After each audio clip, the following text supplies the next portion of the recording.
मतदानाच्या एक दिवस आधी संध्याकाळ महत्त्वाची असल्याचं सांगत त्यावेळी लक्ष्मी घरात येते, त्या लक्ष्मीचा त्याचं स्वागत करा असं वादग्रस्त विधान भाजपचे प्रदेशाध्यक्ष रावसाहेब दानवे यांनी पैठण प्रचार सभेत केलं। उद्या नगर परिषदांची निवडणूक होते, त्या पार्श्वभूमीवर आलेल्या या विधानामुळे राजकीय वर्तुळात एकच खळबळ उडाली आहे। मात्र या विधानानंतर रावसाहेब दानवे यांनी केलेल्या विधानाची सारवासारव केली।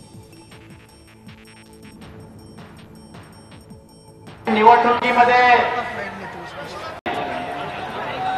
कदाचित अचानकपणानं लक्ष्मी दर्शन सुद्धा निवडणुकीच्या अगोदर एक दिवस होत असतं। त्यामुळं अशी लक्ष्मी जर घरी आली तर तिला परत करू नका, तिचं स्वागत करा। पण मतदानाला जो निर्धार केलाय पक्का, तो निर्धार पक्का ठेवा। कमळ या निशाणीचं बटन दाबा। भाषणात आता लक्ष्मीबद्दल एक विनोद सादर केला आणि लक्ष्मी स्वीकारा असं लोकांना म्हटलं। लक्ष्मीचं स्वागत करा असं म्हणलं, मी स्वीकारा नाही म्हणलं, लक्ष्मीचं स्वागत करा असं म्हणलं।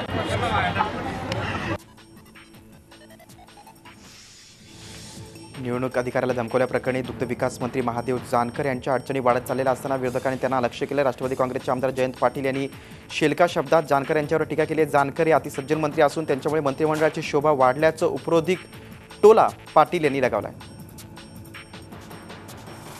निवडणूक आयोगाने बोंब केली, निवडणूक आयोगाने बिलावर म्हणजे मंत्र्यांच्यावर, निवडणूक आयोगाने केल्यावर कोर्टात जाऊन परत दुसरा ऑर्डर आपल्या विरोधात घ्यायची। कसं जानकर साहेब कशासाठी आहे? जानकर साहेब तुमच्यासारख्या एका सज्जन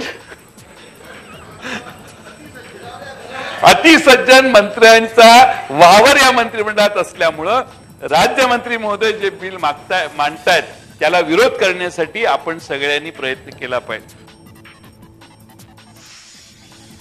बोगस डॉक्टर आणि बोगस पदवीचा मुद्दा विधिमंडळाच्या अधिवेशनात उपस्थित करण्यात आला। विधान परिषदेमध्ये भाजप आमदार अनिल सोले यांनी विशेष उल्लेख आयुधाचा वापर करून हा मुद्दा उपस्थित केला।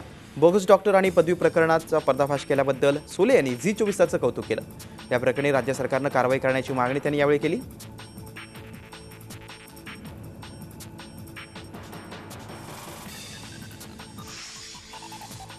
विधानसभेत मंत्र्यांनीच अधिकाऱ्यांच्या विरोधात तक्रार केली आहे। मंत्र्यांचे सचिव औचित्याच्या मुद्द्यांची उत्तरं वेळोवेळ देत नाहीत अशी तक्रार संसदीय कामकाज मंत्री गिरीश बापट यांनी केली। अधिकाऱ्यांनी विधानसभा अध्यक्षांनी तसे निर्देश द्यावेत अशी विनंती बापट यांनी केली। आपला दबाव नसेल तर कामकाजाला अर्थ नाही असं राष्ट्रवादी काँग्रेसचे आमदार जयंत पाटील यांनी म्हटलंय। तर सचिवांकडून कामं करून घेण्याची जबाबदारी मंत्र्यांची असल्याचं विधानसभा अध्यक्षांनी म्हटलंय। हक्क आहे सदस्यांचा आणि मी त्याच्यात स्वतः लक्ष घालून प्रयत्न केलेला आहे। मला असं वाटतं की हे केलं पाहिजे आणि याच्यात जे सचिव देणार नाहीत त्यांच्या संदर्भात काय करायचं तो आपण योग्य तो निर्णय घ्या। पण सदस्यांचा हा हक्क आहे, त्यांनी औचित्याचा मुद्दा मांडल्यानंतर 1 महिन्याच्या आत कुठल्याही परिस्थितीत त्यांना उत्तर गेलंच पाहिजे। दबाव निर्माण करण्यासाठी यावेळी आता ज्या सदस्यांनी गेल्या अधिवेशनात जे औचित्याचे प्रश्न मांडलेले आहेत त्या औचित्याच्या प्रश्नाला आपण एक आपल्या विधिमंडळाची प्रशासकीय व्यवस्था निर्माण करा की 1 महिन्याच्या आत याचं उत्तर येतं की नाही, आणि ज्या विभागाचं 1 महिन्याच्या आत उत्तर येणार नाही त्या विभागाच्या सचिवांना उपसचिवांना जबाबदार धरून पुढच्या अधिवेशनामध्ये त्यांच्यावर काय कारवाई झाली हे सभागृहाच्या समोर पहिल्या दिवशी ठेवावं। मुंबई महापालिकेतील भ्रष्टाचाराची प्रकरणं बाहेर आलेली आहेत। पालिकेचा कारभार जसा व्हायला हवा तसा होत नाही असं सांगत मुख्यमंत्र्यांनी अप्रत्यक्षपणे शिवसेनेवर निशाण साधलाय। नागपूर इथं पत्रकारांशी अनौपचारिक गप्पा मारताना मुख्यमंत्र्यांनी हे विधान केलंय। मुंबई पालिका निवडणुकीत युतीबाबत सकारात्मक असल्याचंही मुख्यमंत्री म्हणालेत। मात्र याचवेळी मुंबईत भाजपची ताकद वाढली असून जास्त जागांवर भाजप दावा करेल असंही सांगायला मुख्यमंत्री विसरले नाहीत। मुंबई महापालिकेचा कारभार पारदर्शक असावा असं सांगत त्यांनी शिवसेनेच्या ताब्यात असलेल्या महापालिकेच्या कारभारावर अप्रत्यक्षरित्या टीका केली।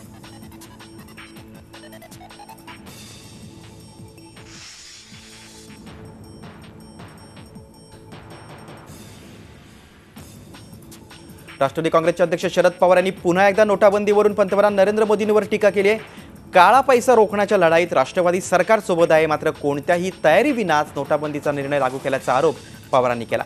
नोटाबंदीमुळे शेतकरी, कामगार आणि कष्टकरी वर्गाचं मोठं नुकसान झाल्याची टीकाही त्यांनी केली. प्रत्येक गोष्ट आपणच करत असल्याचा आव आणणं चुकीचं असल्याचा टोलाही पवारांनी मोदींना लगावला. मुंबईत आयोजित पत्रकार परिषदेमध्ये शरद पवार बोलत होते. आज मोदी इंदिरा गांधींना दोष द्यायला निघाले. ती तुमच्या हातामध्ये सत्ता होती, त्यावेळी तुम्ही काय नाही केलेलं? हा अत्यंत महत्त्वाचा निर्णय तुम्ही आज घेतला आणि त्याचं कौतुक करून घेता.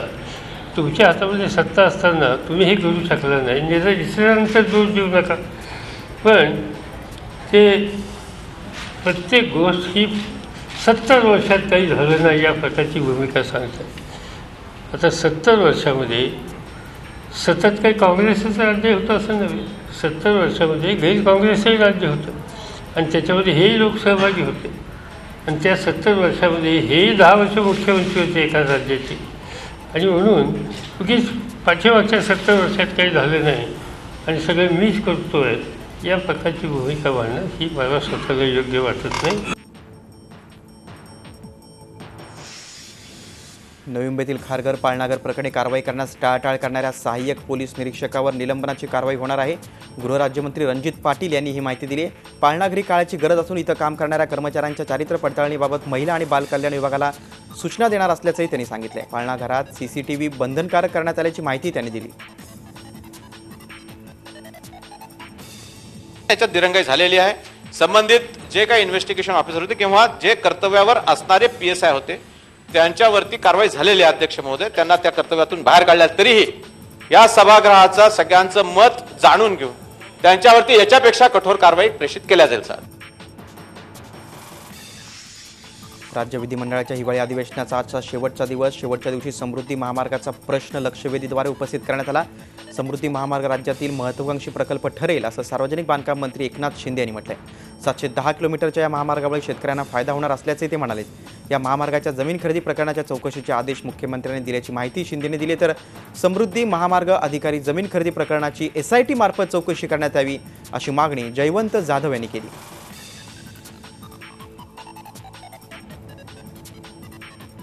अहो, ज्यांच्यावरती आरोप आहेत तेच चौकशी करणार काय?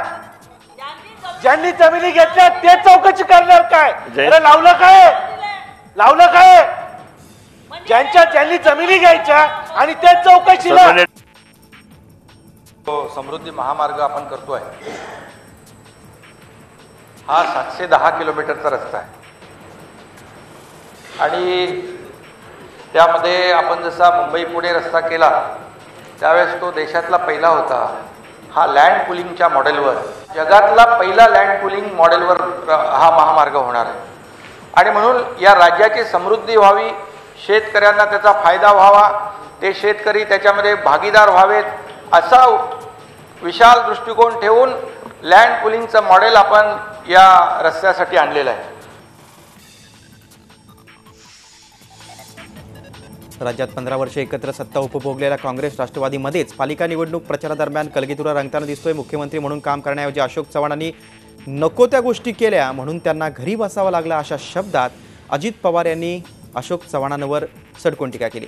काचेच्या घरात राहणाऱ्यांनी राष्ट्रवादीवर आरोप करू नयेत, नाहीतर आम्ही जर दगड मारला तर सगळं घर कोलमडून पडेल अशा शब्दात अजित पवारांनी अशोक चव्हाणांना सज्जड दमच दिलाय. नांदेड जिल्ह्यातील देगलूर नगर परिषदेच्या प्रचारानिमित्त आलेले राष्ट्रवादीचे नेते अजित पवार यांनी चव्हाणांवर चांगलीच आगपाखड केली. अशोकराव चव्हाणांनी का मुख्यमंत्री पद सोडलं हे तर जनतेला येऊन सांगावं. काही खोटं जातं सांगतात, आरोप करतात. त्यांनी चुकीच्या पद्धतीनं स्वतःच्या मेवणीला आणखी नातेवाईकांना फ्लॅट दिले. तिथं मुख्यमंत्री म्हणून बसायला पाहिजे होतं, ते तर बाजूलाच राहिलं. नको त्या गोष्टी केल्या आणि त्यांना ते महत्वाचं पद सोडावं लागलं. आणि तुम्ही राष्ट्रवादीबद्दल बोलावं, त्याबद्दल जे काचेच्या घरामध्ये राहतात त्यांनी दुसऱ्यावर दगड मारायचा प्रयत्न करू नये. आम्ही दगड मारला तर सगळं घर कोलमडून पडेल त्यांचं. त्याची जाणीव त्यांनी त्या ठिकाणी ठेवावी. राज्यातील नगरपालिका निवडणुकीच्या तिसऱ्या टप्प्यात गडचिरोलीच्या 2 नगरपालिकांचं मतदान 18 डिसेंबरला होतंय. या निवडणुकांसाठी मुख्यमंत्र्यांनी गडचिरोलीत जाहीर सभा घेतली. गडचिरोलीच्या विकासासाठी प्रसंगी राज्याची तिजोरी रिकामी करू असं विधान मुख्यमंत्र्यांनी सभेत केलं.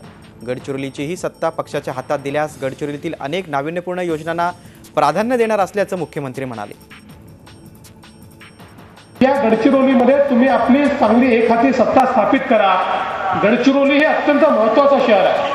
हे आपल्या राज्यातलं शेवटच्या टोकाचं शहर आहे. त्यामुळे या शहराचं चित्र बदललं पाहिजे. मी तुम्हाला सांगतो, तुम्ही काळजी करू नका. त्याला जेवढे पैसे लागतील महाराष्ट्राची तिजोरी मी तुमच्याकरता रिकामी करायला तयार आहे.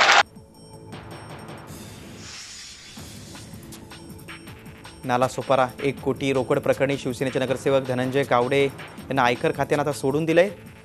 ही रक्कम गावडे यांची नसल्याचं समोर आलंय. ज्या गाडीत ही रक्कम पकडली त्या गाडीत कामानिमित्त अनवधनानं आपण विरारला जात असल्याचं धनंजय गावडे यांनी स्पष्ट केलंय. आयकर खात्यानं गावडे यांच्या बँक खाती आणि लॉकरची तपासणी केली, पण त्यात काही आक्षेपार्ह आढळून आलं नसल्याचं गावडे यांची निर्दोष मुक्तता केली आहे. ही रक्कम ही सुदर्शन शेरेकर यांची असून त्यांची चौकशी सुरू आहे. गावडे यांची सुटका झाल्यानं शिवसेनेच्या कार्यकर्त्यांनी फटाके वाजवून आनंद व्यक्त केला.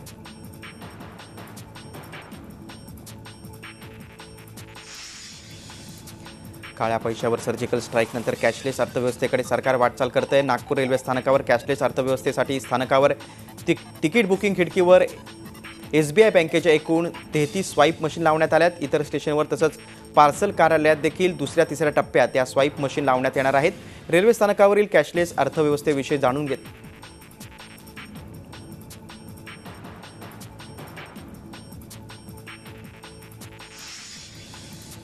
यवतमाळच्या आर्णी येथे नियमित वीज पुरवठा व्हावा याकरिता जवळा येथील 132 kV उपकेंद्र सुरू करावं या मागणीसाठी प्रहार संघटनेने शिदोरी आंदोलन केलं. आर्णी तालुक्यातील जवळा येथे वीज केंद्र उभारण्यात आलं. तेथून भाम लोणी येथे वीज पुरवठा सुरू झाला, पण आर्णी, लोणबेहळ, येरमल, हेटी इथं वीज पुरवठा सुरू झाला नाही. त्यामुळे या परिसरातील शेतकरी, नागरिक भारनियमनासह कमी दाबाच्या विजेमुळे त्रस्त झालेत. याबाबत प्रहार संघटनेनं प्रशासनाला लेखी निवेदन दिलं होतं, मात्र प्रशासनानं याची दखल घेतली नाही. परिणामी शेतकऱ्यांना त्रास सहन करावा लागतो. यावेळी प्रहार संघटनेच्या कार्यकर्त्यांनी वीज वितरणच्या कार्यालयात अभिनव शिदोरी आंदोलन केलं.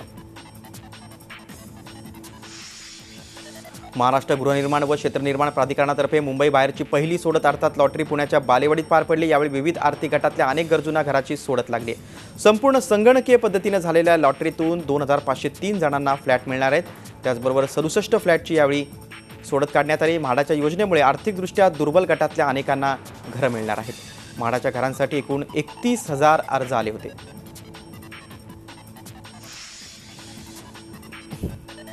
मुंबईत मध्य रेल्वेच्या गारेगार प्रवाशांचं स्वप्न भंगलंय. AC लोकल धावण्यासाठी मध्य रेल्वे सक्षम नसल्याचं मध्य रेल्वेच्याच एका पत्रातून उघड झालंय. AC लोकलची उंची सध्याच्या लोकलपेक्षा जास्त आहे. त्यामुळे कुर्ला ते CST दरम्यान असलेल्या कमी उंचीच्या पुलाखालून या AC लोकल धावू शकत नसल्याचं या पत्रात नमूद करण्यात आलंय. मध्य रेल्वे मार्गाऐवजी पश्चिम रेल्वे मार्गावर ही AC लोकल चालवावी असंही सुचवण्यात आलंय. चेन्नईच्या कारखान्यातून AC लोकल 5 एप्रिलला मुंबईत दाखल झाली, मात्र विविध तांत्रिक अडचणी आणि जास्त उंची यामुळे ही लोकल कारशेडमध्येच उभी राहिली. आता पश्चिम रेल्वेवर तरी ही AC लोकल धावावी अशी अपेक्षा मुंबईकर व्यक्त करतायत.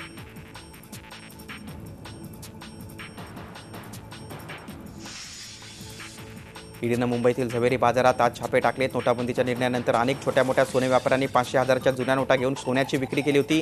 त्यातून जमा झालेला पैसा आज हवालामार्फत बाहेर काढला जाणार असल्याची गुप्त माहिती ईडीनं मिळाली होती. या गुप्त माहितीच्या आधारे ईडीनं झवेरी बाजारात छापे टाकले. सूत्रांकडून मिळालेल्या माहितीनुसार आतापर्यंत 6 ते 7 बोगस कंपन्यांच्या आधारे जवळपास 100 कोटींच्या घरात पैशांचे व्यवहार केले गेले. त्यापैकी 70 कोटी रुपयांचे व्यवहार संशयास्पद असल्याचं ईडीला संशय आहे. अजूनही छापे सुरू असून कागदपत्रांची छाननी आणि पैशांची मोजदाद सुरूच आहे.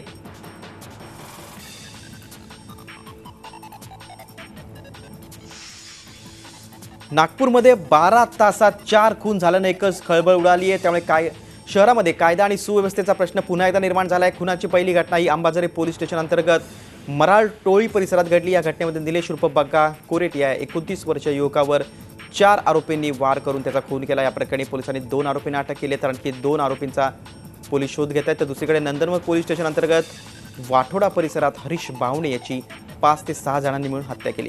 गुन्हेगारांच्या टोळी युद्धातून ही हत्याकांड घडल्याचं पोलिसांनी सांगितले. तर खुनाची तिसरी घटना ही जरीपटका पोलीस स्टेशन अंतर्गत घडली. यात गुरुदेव सिंग मोहर यानं त्याची पत्नी लवप्रीत कौर हिचा गळा आवळून खून केला. कौटुंबिक वादातून ही हत्या झाली. तर खुनाची चौथी घटना आज सकाळी उघडकीस आली. या घटनेमध्ये पंकज तिवारी या युवकाची घरात घुसून अज्ञात व्यक्तीने तीक्ष्ण हत्यारानं वार करून गळा चिरून त्याची हत्या केली आहे. त्यामुळे नागपूर क्राईमचं कॅपिटल होत चाललंय अशी टीका सर्व स्तरातून होते. काही किरकोळ कारणांवरनं त्यांच्यामध्ये वादावादी आता इतक्यात रिसेंटली निर्माण झाली होती आणि त्या आपसातील किरकोळ वादामुळे त्यांनी कालचा प्रकार केलेला आहे. याच्यामध्ये आम्ही 2 आरोपी अटक केलेले आहेत आणि अजून 2 आरोपी याच्यामध्ये फरार आहेत. त्यांना आम्ही लवकरात लवकर पकडत आहोत. नाशिक शहरात मित्रानंच मित्राला 23 लाखांचा त्याची फसवणूक केल्याचा 7 लाख रुपयाचा भरणा करायचा होता. त्यासाठी त्यानं 23.5 लाख रुपये जमा केले. मात्र तरीही जवळपास 1.25 लाख रुपयांची रक्कम बाकी होती. त्यासाठी त्यानं आपल्या पार्टनरचा मित्र असणाऱ्या मुकेश जैन याच्याशी संपर्क साधला. त्यानं दोघांना पैसे घेण्यासाठी नाशिकच्या हुलाराम कॉलनीतील परिमल अपार्टमेंटमध्ये राहत असलेल्या घरी बोलावलं. त्यानुसार व्यावसायिक त्याच्या पार्टनरसह उसने 1.25 लाख रुपये घेण्यासाठी जैनच्या घरी गेले. त्यावेळी त्याच्याजवळ 23 लाख रुपयांची बॅग होती. त्यावेळी मुकेशनं त्याला गप्पा गोष्टी चहा पाण्यात गुंतवून ठेवत 23 लाख रुपये घेऊन पोबारा केला. या प्रकरणी सरकारवाडा पोलिसात चोरीचा गुन्हा दाखल करण्यात आलाय. नागपूर मार्गावर सेल्डोह इथं आज सकाळी ट्रक आणि ट्रॅव्हल्सचा अपघात झाला. या अपघातामध्ये ट्रॅव्हल्समधील 2 जण ठार झाले तर 9 जण जखमी झाले. ट्रॅव्हल्समध्ये एकूण 40 प्रवासी होते. हे सर्व प्रवासी एका कंपनीचे असल्याचं कळतंय. सकाळच्या शिफ्टला कंपनीत जात असताना बसला अपघात झाला. ट्रॅव्हल्स ही बस वर्ध्याहून बुटीबोरीला जात असताना नागपूरहून येणाऱ्या ट्रकनं ट्रॅव्हल्सला जोरदार धडक दिली. जखमींना नजीकच्या रुग्णालयात दाखल करण्यात आले.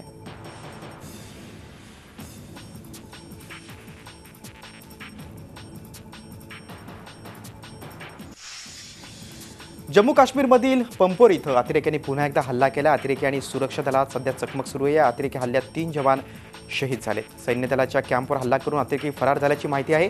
सामान्य नागरिक असल्यानं अतिरेक्यांवर थेट गोळीबार करता न आल्यानं अतिरेकी फरार झाल्याची माहिती CRPFनं दिली. मात्र आता फरार अतिरेक्यांचा शोध सुरू असल्याचं सूत्रांचं म्हणणं आहे. बॉलिवूड अभिनेता सलमान खान आता मुंबई हागणदारी मुक्त अभियानाचा ब्रँड अँबॅसेडर झाला. या संदर्भात सलमाननं मुंबई महापालिका आयुक्त अजोय मेहता यांची पालिका मुख्यालयात भेट घेतली. यावेळी युवा सेना प्रमुख आदित्य ठाकरे उपस्थित होते. सलमान खान आणि त्याच्या ह्युमन बिईंग संस्थेच्या वतीनं 5 मोबाईल टॉयलेटही पालिकेला देण्यात आलेत. हे टॉयलेट बँडस्टँड परिसरात बसवले जाणार आहेत. मी बँडस्टँडला राहतो. तिथले रहिवासी उघड्यावर शौच करताना पाहून वाईट वाटायचं. हे बंद होणं गरजेचं आहे, पण त्यांच्याकडे शौचालय नाहीत म्हणून मी पालिकेच्या या अभियानात सहभागी झालोय. आपला परिसर आणि आपला देश, आपली मुंबई स्वच्छ राहायला पाहिजे. मी मुंबईकर आहे, हे माझं कर्तव्य पार पाडत असल्याचं सलमाननं यावेळी म्हटलंय.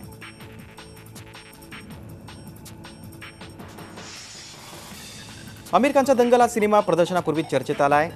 आमिर खानला आता थेट कोल्हापूरवरून निमंत्रण आलंय. त्याच्या आगामी दंगल या सिनेमाच्या पार्श्वभूमीवर कोल्हापूरच्या पैलवानांनी आमिरला आखाड्यात येण्याचं निमंत्रण दिलंय. विशेष बाब म्हणजे मोतीबाग तालीमचे वस्ताद दादू चौगुले यांचं निमंत्रण आमिरनं स्वीकारलंय. रिअल लाईफमध्ये पैलवान असलेल्या दादू चौगुले यांनी दंगलमध्ये खऱ्याखुऱ्या पैलवानाची भूमिकाही साकारली. येत्या 19 डिसेंबरला आमिर कोल्हापूरला जाणार आहे.